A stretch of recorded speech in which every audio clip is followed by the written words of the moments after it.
Welcome to Indieformer. I'm Josh, and today we're taking a look at the top 5 indie games from October 2018. But before we get into the video, Indieformer has 2 giveaways currently in progress, so head to the description to find out about those. Down there you'll also find some updates to the channel for those interested. Now let's take a look at some honourable mentions.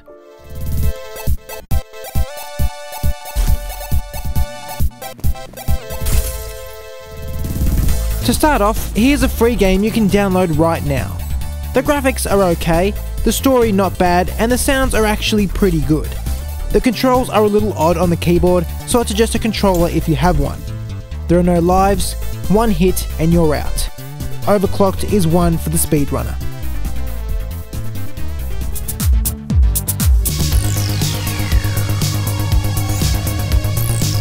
Essentially just more of the same, Party Hard 2 takes what you loved about the original and does it again, but with better graphics, dozens of new ways to take out your targets, and just enough differences to make each title feel separate but part of the same series.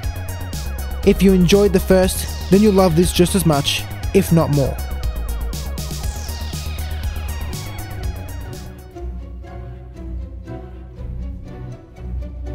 Although short, Do Not Feed the Monkeys offers a great gaming experience. As a member of the Primate Observation Club, it's your job to observe others through surveillance cameras and compromised webcams. The monkeys are the people you observe, and interacting with or feeding them is strictly prohibited. Simple and unique, great for the $11.99 asking price.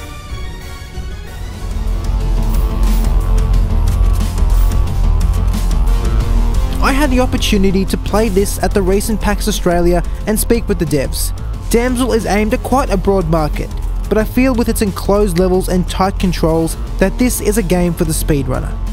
I enjoyed shooting the vampires, rescuing the hostages, and defusing bombs as quickly as possible. If you want a game that rewards time invested, this is it.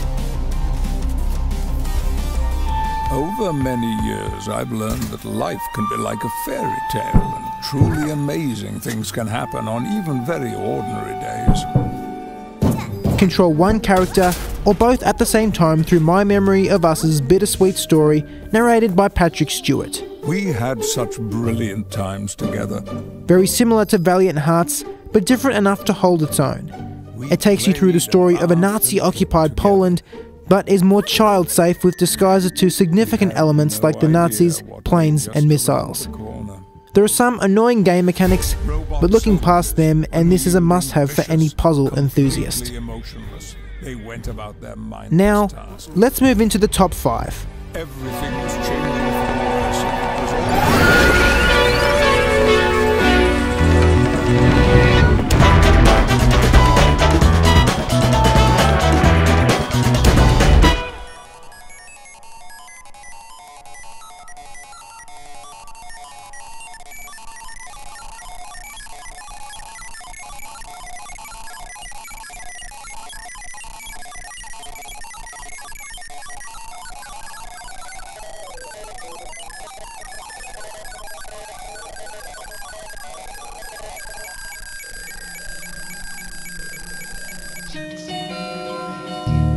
The genre of an interactive story is becoming more popular each year.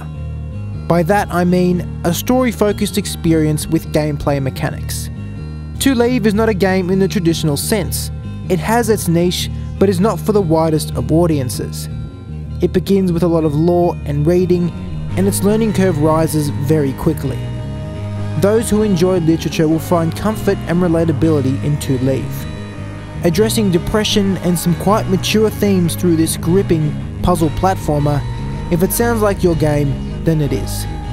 It's an emotional investment that will test your patience with an amazingly fitting soundtrack and gorgeous graphics. It has a bit of a choppy beginning, and the keyboard is complicated to play the game with, so a controller is a must if you're going to buy this game. And if you are going to buy, know that it's the story you're paying for.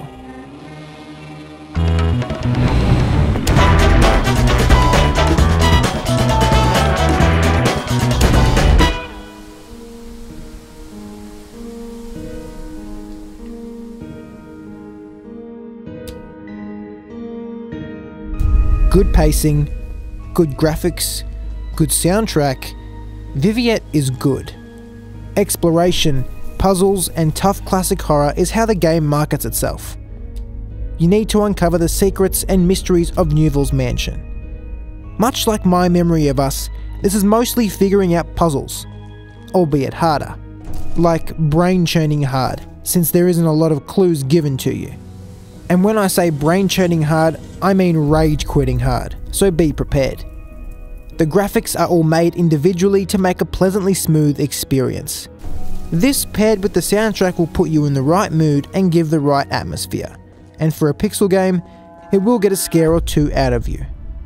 Even though it doesn't have the most compelling story or the most intuitive controls, this JRPG is high quality.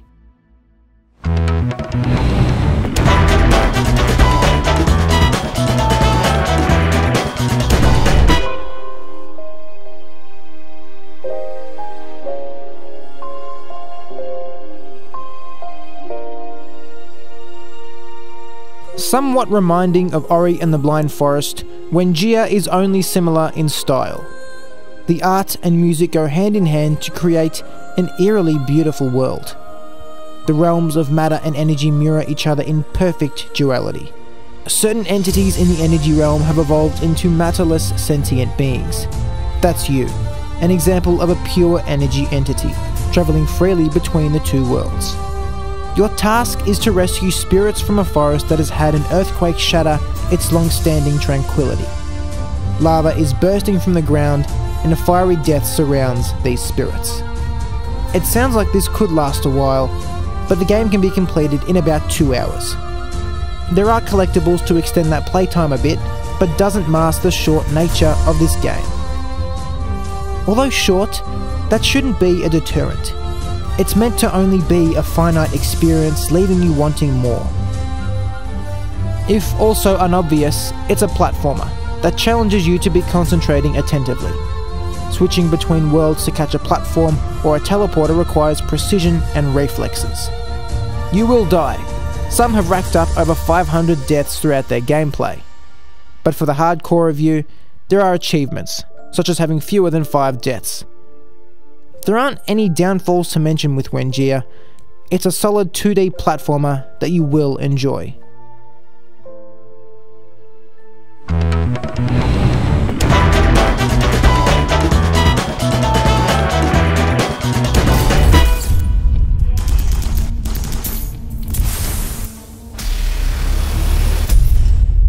After a successful Kickstarter campaign in 2013 with over 250,000 Canadian dollars pledged, RimWorld finally hit version 1.0 this October. From the original Kickstarter page, RimWorld is designed as a story generator. It's not about winning and losing, it's about drama, tragedy, and comedy that goes on in your colony. Think Sims. RimWorld has an implemented AI storyteller that chooses which events it will give you so you have the best story possible. Whether that be having a mad deer run wild and attack any person it sees, or a band of travellers passing by that have items to trade. I had quite the experience with my colony. All was going well, solar panels installed, power to the village, a happy group. One day a traveller arrives and happens to be the wife of someone from my original colony. Even better. I quickly made a double bed so that they could sleep together. But that night the husband contracted hypothermia. His wife tended to him to make him healthy again. She leaves to get medical supplies and is attacked by a wildcat. She tries her best to fend it off but loses the battle. Her husband soon loses his too. Of the 5 colony members I had, 4 of them died in one night, leaving one to get back to health and continue expanding the village on his own. It may not sound like a lot, but when you watch your colony grow so well for 5 hours, then in a single night, so much of it taken away, that's the stories RimWorld is trying to give you. It's got beautiful music cues, graphics that do just enough for you to add in some imagination, and can be a little overwhelming with all the options, to begin with. You give it your time and you'll love it. If you love a management game, or a game that's going to give you a great story, then RimWorld is a must.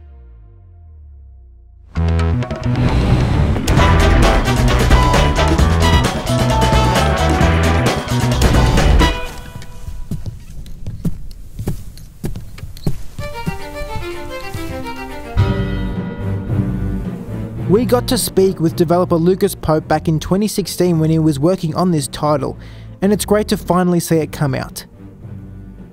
Yeah, I've been working on this game for 2 years now, which is a long freaking time for me. I'm pretty tired of working on it, but it's getting pretty close. You know, it's not really the best game to show at PAX like this because it's kind of a slow adventure game. Yeah. But I was able to sort of the timing worked out well that I could set a really nice milestone for myself. So I got a lot done before coming to PAX, and I'm showing the demo here. And hopefully I can finish. I wanted to finish this year, but I couldn't make it. So hopefully I can finish it soon. So when can we see Obra Dinn coming out? Yeah, I mean, I've been almost done for about 2 years now, so it's really hard for me. I'm almost done, I'll say, yeah. Here's the backstory of the game. In 1802, the merchant ship Obra Dinn set out from London for the Orient with over 200 tons of trade goods. 6 months later, it hadn't met its rendezvous point at the Cape of Good Hope and was declared lost at sea. 5 years later, the Obra Dinn drifted into port at Falmouth with damaged sails and no visible crew. Return of the Obra Dinn is a first-person mystery adventure based on exploration and logical deduction. You need to figure out what the hell happened. It has a unique style, with old-style graphics and multiple choices for other versions like an old IBM or Commodore. Similar to Pope's previous game Papers, Please, they have very unique art styles. Dissimilar to Papers, Please though, is there's no rush. A lot of games are being released that have some kind of time limit, or there's a reason for you to get on with it. Return of the Obra Dinn takes a step back and lets you take as long as you want. Sit back, relax, even chat with a friend and make some notes about what's happening. There's no incentive to complete this quickly. Another aspect of this game is the soundtrack. It's simply blissful, and it's unfortunate it's not purchasable as a separate soundtrack. With orchestral beats that remind you of the old RuneScape days, it just gets you jittery and excited. Return of the Obra Dinn will take you around 10 hours to complete, but that depends on how good you are at piecing clues together. This game was not designed to be easy, so expect some challenges along the way. Lucas Pope has done it again with another classic indie game. Papers, Please and Obra Dinn have similar themes, but liking one does not mean you'll like the other. If you've played Lucas's games, what have your experiences been? Let me know in the comments. And let me know what your top 5 for October was too. If you haven't already, consider subscribing so you know when Indieformer videos are published. Thanks for watching. I'll see you next time here on Indieformer.